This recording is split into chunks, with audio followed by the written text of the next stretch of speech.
I'm Jordan Lulich. This is the Lulich Corner, and today I've got the pleasure of sitting down with Ahmet Bidav with LUX-STR Insurance Brokerage, and we're going to talk all about insurance. So first off, Ahmet, thank you so much for coming in, taking your time, and sharing your knowledge with us on today's session. Insurance has been a hot topic, but I'd like, before we dive into insurance, why don't you tell people a little bit about yourself and your business? Yeah, I started off as an underwriter. Now it's been about a decade ago at a company called Pure Insurance. So targeting high value homes and high net worth individuals. My last role there was, I was in charge of like alternate product development. So we looked at things like travel insurance to kidnap and ransom to farm and ranch, short-term rentals, like all that stuff. And then I left in 2020 to start my own shop, agency this time. So not the carrier, but on the broker end. And since then, we've done 2 acquisitions, and we're growing both organically, but through acquisitions as well. And we specialize in property and casualty, kind of home insurance and property insurance in Florida makes up a big chunk of our business. And so you're in Florida and also New York? Yeah, we have a satellite office in New York, but we're licensed in a few, like a little bit over a dozen states, I think. So Texas and Washington and California. I'd like to dive in and understand and kind of pick your brain a little bit to understand your perspective with insurance, because being a broker in a dozen different states, you get a feel and a sense of an understanding of what the insurance market is throughout the nation. So how do you think Florida's market differs from the other states in which you're selling insurance in? So I think it's going to come down to the catastrophe exposure. So it's things like, act of God, hurricanes, wildfires. Then there's going to be a tort element here. Florida's... the statistics vary, but we represent a small number of claims across the country, anywhere people say between 10 and 20%, and we represent the majority of home insurance and property insurance lawsuits, over 70%, and that seems to be huge. So that's sort of one element. It's similar in a lot of ways to California, where from the reinsurance perspective, so these are the guys that insure the insurers. There's been a little bit of what some might call collusion, but ultimately these people, or the reinsurers, are sort of taking money off the table, or in unison increasing their prices. Increasing their prices, or when you say taking money off the table, or you mean like leaving those markets completely? In some cases, it's leaving those markets completely. In other cases, it's coverage is going down, or on their perspective, they're charging more for less. Yeah. And then when they're doing that for insurers, that gets kind of trickled down to the consumer. So, California is a bit similar with wildfires, for example. Right. I do think the big difference is with wildfires, like if a hurricane passes through, it's not necessarily a big loss, right? Especially if it's a newly built kind of property, but if a wildfire passes through, it really doesn't matter what you have. Like it's a total loss. Yeah. So I think there's this narrative around Florida property that like hurricane is worse and the prices are just going to get worse, and doomsday narrative. And the Latin phrase is cui bono, who benefits. And from that narrative, the biggest beneficiary is going to be, I think, reinsurers, cat bonds, people that are heavily investing in cat bonds. They've made a killing over this past year. So, I heard a recent statistic. I haven't verified it, but the statistic was that 70% of residents in the state of Florida who own a home are insured by Citizens. 70%. And Citizens, it's the only company which I know of that doesn't want business that keeps on growing. Yeah, the problem is it's like prisoner's dilemma if you're an agent, a distributor, because you're faced with, if I'm not giving this client the best, and when I mean best, the most economical, the cheapest quote, somebody else might be giving that client that cheapest quote. Yeah. So we've been told by Citizens, stop placing business with us. We try to respect that because if we keep doing it, it's not good. Yeah. No. But at the end of the day, like, like I said, the prisoners, it's game theory. Like, you're trying to bid on this, and multiple other agents might be trying to bid on it, and you don't want to lose the account. So people have been placing a lot with Citizens. I think the best thing for Citizens to do would be to nip commission in the bud, or because right now their commission rate is Citizens for being state sponsored actually is really well run as a business. They do a pretty good job doing it, but I think the biggest you need agents and brokers on the distribution level, folks like myself, to have a little bit more skin in the game, or a little bit less incentive maybe to place with Citizens. And for now, their revenue splits are pretty favorable. And what I've heard is, I've heard from homeowners that Citizens are starting to send out notices of renewals.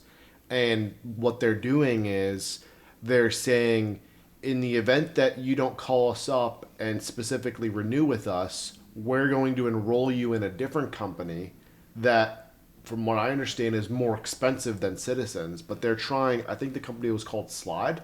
But they're specifically trying to transition clients away by unenrolling them and enrolling them with a different company. Yeah. So if you receive a notice from Citizens, make sure you look at it and make sure you understand exactly what it says, because you could end up with another insurance company that you're auto-enrolled in that's even more expensive. But I think this is one of the things that they're trying to do to try to eliminate or trying to reduce the amount of business that they have. And I think this is a big distinction between how Florida's run and how California's run. Florida has been trying to increase the amount of entrants of carriers in the space to create a more competitive environment. And whenever, it's a good intention, and we're outperforming, I think, California in that regard. But there are also like consequences to it. So the guy who started Slide is pretty vocal about like how he cherry picks Citizens policies, how easy it is for him to make a killing doing these things. He started Heritage Group before that. They were a big insurer that kind of went under. Mm-hmm. Slide, same thing.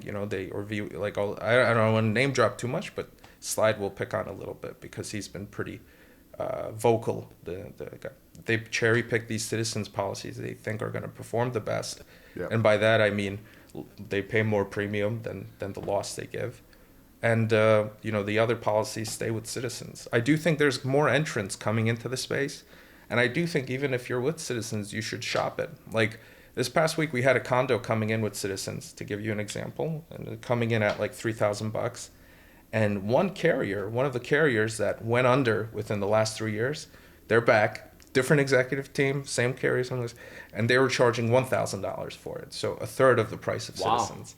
And so this is, I think the hurricane market is a lot more cyclical than like the wildfire market. Yeah. Like I think we're gonna have a few bad years, and then if it ebb and flows. It ebb and flows. Yeah. Whereas wildfire is like consistent. It's harder because if it passes through, it's total destruction too. Yeah.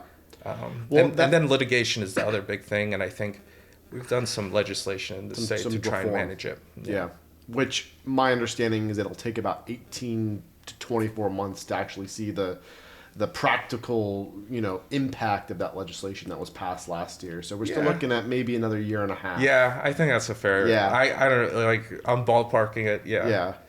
Yeah. So people moving to Florida, I think something, and you brought it up, which is hurricanes. We've been talking a lot about it. That is a big differentiator, and people are not accustomed to hurricanes, and they're not accustomed to having insurance policies that provide for the coverage that's necessary to withstand damage from a hurricane. So talking to those policy holders or future policy holders that are new to the state, what do you think that they need to know about having the necessary coverage for a hurricane? I think the biggest sticker shock element for a lot of people, besides that premium, is going to be the hurricane deductible, which is a percentage based on the property limit. So, if you're a homeowner buying a property in Florida, there's always a price where you're like, okay, some people expect it, some people don't, some people think it's cheaper than what it's going to be. What people don't expect is like that hurricane deductible is pretty high. Yeah. And like the last hurricane that passed, I didn't have, out of all the claims I had, none of them exceeded the deductible, the hurricane deductibles. Good. So I don't think it's uncommon to see a 5% hurricane deductible these days for any kind of property policy. And you just have to be aware of like, you got to take a lot of damage where it makes sense to make a claim. Yeah. So, deductibles and the coverage is so important. And just to switch gears a little bit, our firm, we do personal injury. We have an attorney who does personal injury and handles car accident claims. So something that we consistently see is we can see consumers who have auto insurance policies that they opt for the cheapest option, right? And what they opt out of is consistently is coverage, uninsured motorist coverage. Florida, I think, is maybe top 3 in the country, right? Is that right? Yeah. And so what that means is if they get into an accident and if the person who hits them doesn't have auto insurance, and if they don't have uninsured motorist coverage, and even if they have injuries, then they have no coverage to make a claim. Yeah. And so talking to those people who may be susceptible to opting for that cheapest coverage, what would you say is important coverage in the auto or the property space to make sure you have, and what do you think is the price difference between having a lower deductible or having higher policy limits for a certain type of coverage? I mean, I think at the end of the day, it's up to the consumer to ask those. They need to be asking those questions. We don't. Like for any auto policy we write, we don't do the state minimums. The reason being that when a lot of times people or they buy the car, get it, all that done, and then they cancel the insurance. Yeah. And the DMV in Florida has been trying to crack down on that for the past 12 months. Because it's legally required that you maintain auto insurance in the state of Florida, yet we see that a lot of people are uninsured or underinsured. Yes. And so Florida has actually some of the highest costs as it relates to insurance for UM. Yeah. So if somebody else, rear ends you, you want to have a little bit more robust of a limit, an UIM limit, and that's just because the other guys, if you're in an accident in Florida, you're in one of the states where it's maybe the most likely that the other guy's uninsured, and that's problematic. I recently looked at my coverage that I have on my auto policy, and I upped it to I think $500,000 from I think it was $50,000 of coverage. Yeah. So I 10x'd my coverage, and I think it was like an additional like $20 a month. Yeah. Like it's not that much more. No, because but people are opting out. There are and people will make these decisions about $20 difference here and there. And I don't know what happens in their heads where they think it's a worthwhile distinction, but you're increasing it by $450K, and you're going to pay, if there's how much, $20 a month? Yeah, it was like $20 or $30 a month extra. For $250, $450. So you need to go through like a decade with no claims, maybe even longer, for that $200 for it to not make sense to pay that extra premium. Yeah, and that was for my wife and I. So that's for both of us. And the other thing is that $50K is probably the most at risk, which is why that additional $450 is limited. I will say, like back in 2020, the biggest one of the largest claims I saw for liability was an auto fatality. And at the time, it had settled. It started in like 2017, settled by 2020 for like 1.3, 1.4 million. A similar claim, eerily similar claim, today set like the reserves are over 5 million. So whatever you want to call it, social inflation, people have all sorts of theories on why it's going up, but the same liability claims 10 years ago are now a multiple of what they were back then. Yeah. Yeah, it's so important to pay attention to your coverage, pay attention to your deductibles. But what do you recommend to someone who may have an auto policy, may have a homeowner policy, but they don't understand exactly what the coverage is that they have, the deductibles that they have, and what do you suggest to them to try to make sense of it? I think it's just understanding like what your biggest risks are and how the policy would react to it. In Florida, hurricane for property is going to be your biggest risk. Biggest meaning the most frequent and average loss size. Yep. Then you have things like water damage and water backup. So you want to make sure how the policy reacts to those three things.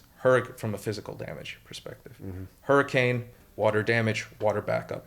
There's going to be limitations on most policies on at least one of those things. So, and those are your most likely. It's not like the identity theft coverage you get from home insurers suck. Right. It doesn't cover anything. It's really bad. Yeah. But they charge you, they sneak it in there because it is a profitable product. So you want to be able to remove those things. And as it relates to home insurance, auto insurance, I would say the biggest thing is going to be if you have high value cars, that are leased or financed, it's how those are valued. Valuation's important. Yep. And then liability. I think for the most part, liability on both ends is going to be that kind of thing that it's super rare to happen, or a liability claim to happen, let alone exceed 50K for right. that auto. But when it does exceed 50K, it usually exceeds 100K, which usually exceeds 200, and so forth. It's catastrophic. It's catastrophic. And those are the things you want to make sure, like, at the end of the day, like, you have that hurricane, the physical damage stuff, but you want to make sure you don't have a 100K liability policy if you have a pool in your home. Right. Right. That's like, if you have a 100K liability and you have a pool in your home, you have a problem. Who knows what could happen? Yeah. I mean, the times we see those 7-figure claims for homeowners, it's usually a trampoline or a pool. Yep. Yep. Well, Ahmet, we appreciate you coming on. If people want to reach out, if they want to ask more, if they want, any additional questions, where should they direct those questions to, and how can they reach out to you? I guess best would be to either go on our website, which is LUX-STR, like SamThomasRobert.com. Or you could call our office at 888-482-4552. Usually for property insurance, all we need is your name and the home address, and we're usually able to get quotes from there. So we try to make it as frictionless as possible. Well, we appreciate you coming on. I'm Jordan Lulich. This is the Lulich Corner, and we'll see you next time. Thank you.